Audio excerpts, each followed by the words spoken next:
Olá, no programa Estilo de hoje vamos mostrar um pouco sobre o universo dos alisamentos, relaxamentos e alinhamentos de fio.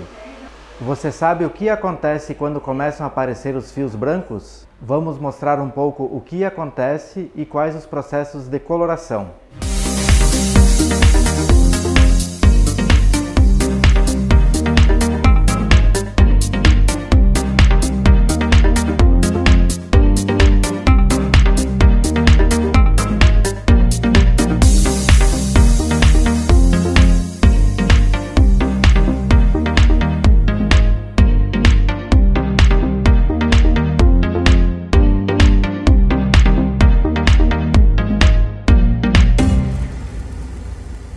Convido vocês a assistir um vídeo explicativo para mostrar o que acontece na estrutura do fio quando estamos executando um processo de alisamento. Acompanhe!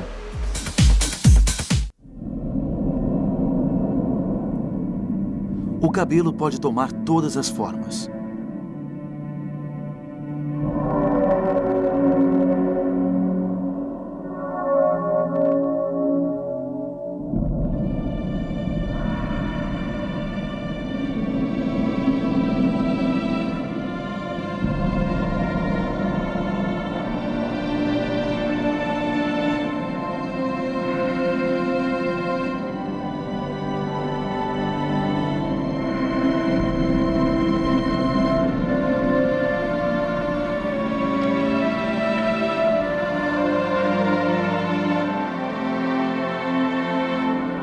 Dentro do córtex, as protofibrilas alinhadas no sentido do comprimento do cabelo são compostas de 2 vezes 2 cadeias de queratina presas no cimento intercelular.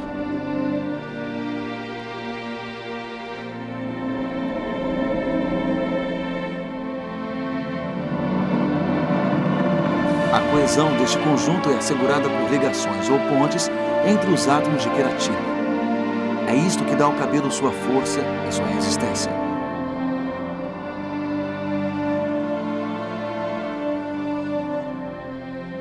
A ruptura momentânea ou definitiva de certas pontes provoca a transformação da forma do cabelo. As pontes mais fracas, hidrógenas ou salinas, podem ser rompidas simplesmente pela água ou pela umidade. Quando damos uma forma aos cabelos secando-os com o secador, estas pontes se reconstituem para manter a forma dada momentaneamente.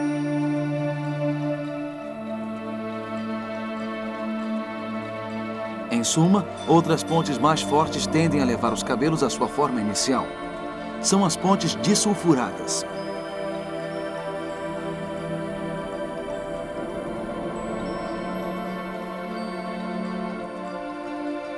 Essas pontes disulfuradas mais sólidas ligam entre elas as cadeias de queratina e ligam as cadeias ao cimento intercelular. A água não pode rompê-las.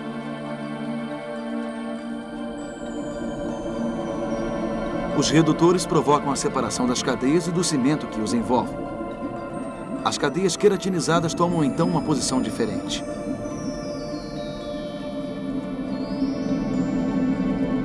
Os oxidantes soltam de novo as pontes disulfuradas ao cimento intercelular e fixam os cabelos numa nova forma. Isto é o princípio da forma durável e do relaxamento.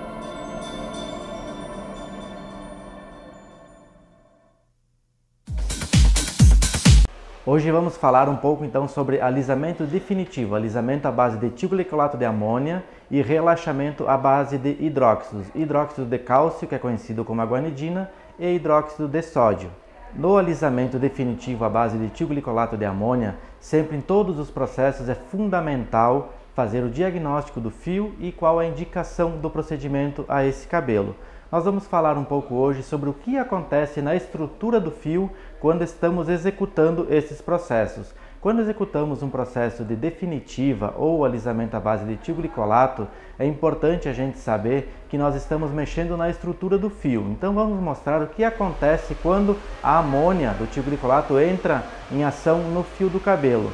Ela abre as cutículas e nós vamos na parte mais interna do fio do cabelo, desalinhando a sua molécula de carbono, enxofre, enxofre e carbono. Quando a amônia entra em contato, essa composição química se desfaz, permitindo um novo formato ao fio do cabelo. Uma vez desalinhada a molécula, nós temos que definir esse novo formato, que é através da escovação e da chapinha. Posteriormente, nós entramos com o neutralizante, principalmente que é a base de oxigênio, para realinhar esta molécula, ou seja, no primeiro passo nós desligamos, no segundo passo nós alinhamos e ligamos de novo esta ligação química, fazendo com que ele se torne definitivamente liso.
Já nos processos de hidróxidos é um pouco diferente a ação no fio do cabelo, porque o hidróxido ele sequestra uma molécula, ou seja, um átomo do enxofre. Isso enfraquece a estrutura do fio. Por isso que é sempre importante o diagnóstico e o que pode e o que não pode, porque os processos são incompatíveis entre si, principalmente na questão dos hidróxidos, por ele sequestrar um átomo do fio do cabelo. Isso vai fazer com que essa estrutura fique enfraquecida, sendo suscetível à quebra. Então é importante não proceder outros processos químicos, a não ser que sejam indicados por profissionais que realmente entendam sobre o assunto.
Também existem os processos das progressivas e das orgânicas, hoje muito utilizadas.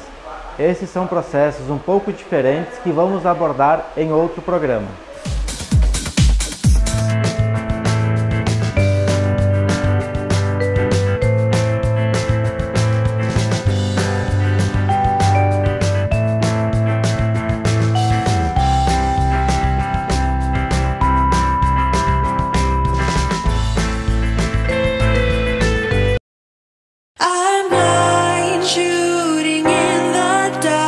Still chasing white sharks, and I'm still blind, shooting in the dark. I'm aiming up and knocking off ceramic stars with volcanic hearts, but it's not the same. We are not the same, and everything has changed.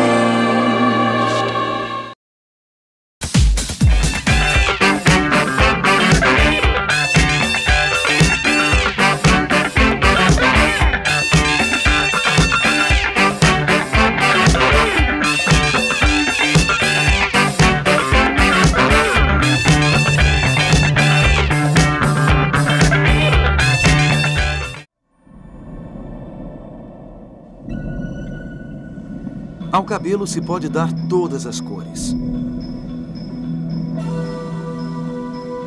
Os pigmentos de melanina dão a cor dos cabelos. Sem pigmentos, eles são transparentes. Estes são os cabelos brancos.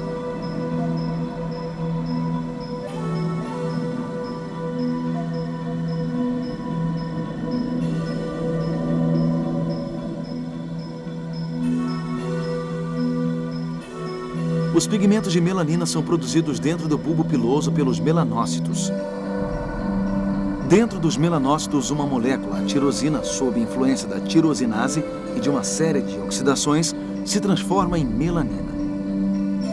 A melanina se concentra em pigmentos granulosos, as eumelaninas, responsáveis pelas cores escuras, e em pigmentos difusos, as feomelaninas, responsáveis pelas cores claras. Esses pigmentos se difundem dentro das células do córtex.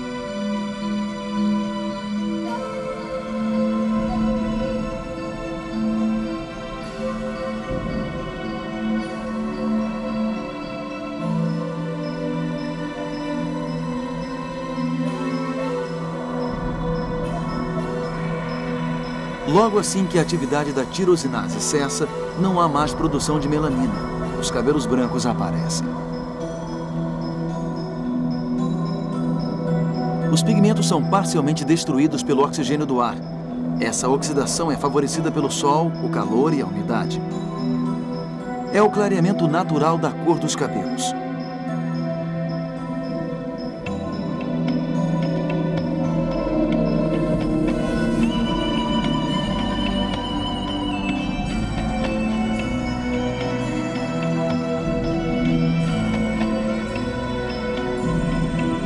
Pode-se controlar o clareamento dos cabelos provocando uma oxidação.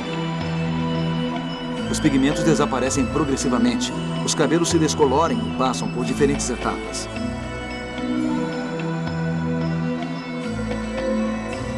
A descoloração não é o único processo que modifica duravelmente a cor dos cabelos. A coloração de oxidação permite colorir mais claro ou mais escuro. A ação da amônia e de um oxidante libera o oxigênio. O cabelo clareia.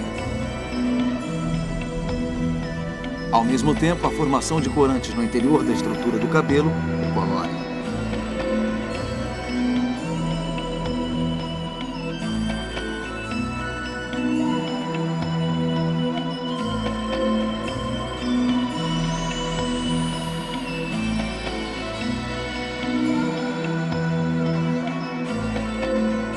A coloração de oxidação permite também, sem mudar a cor dos cabelos, trazerem reflexos sutis ou intensos.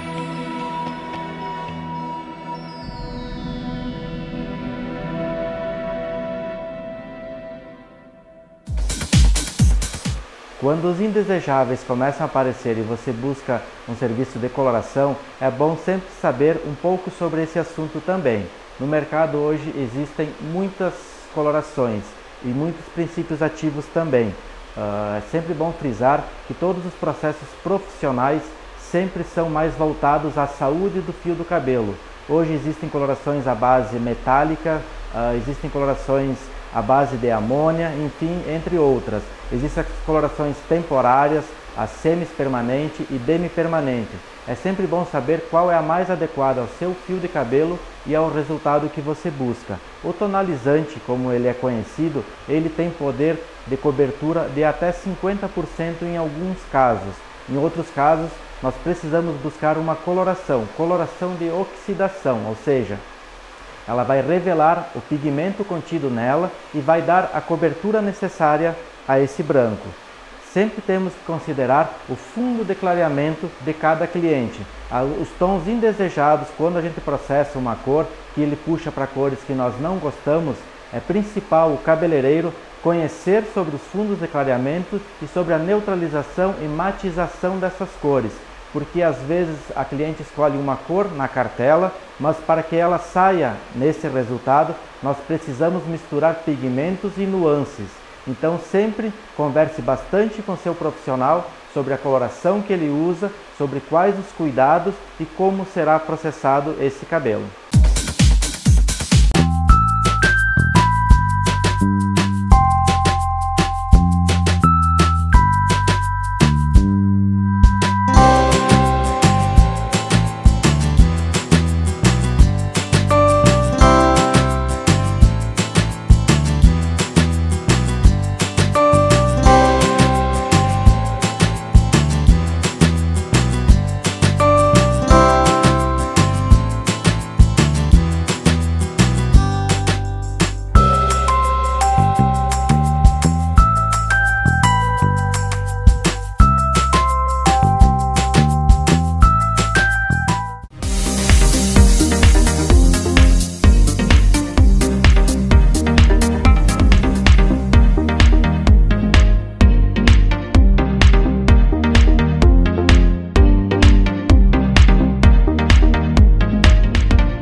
Saber o que acontece internamente na estrutura capilar durante um processo químico é fundamental para o profissional.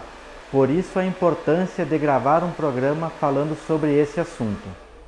Aqui no salão buscamos sempre informar aos clientes sobre o que está acontecendo em cada processo em busca do melhor resultado. Se você tiver dúvidas, envie para nós que responderemos nos próximos programas. Obrigado e até a semana que vem.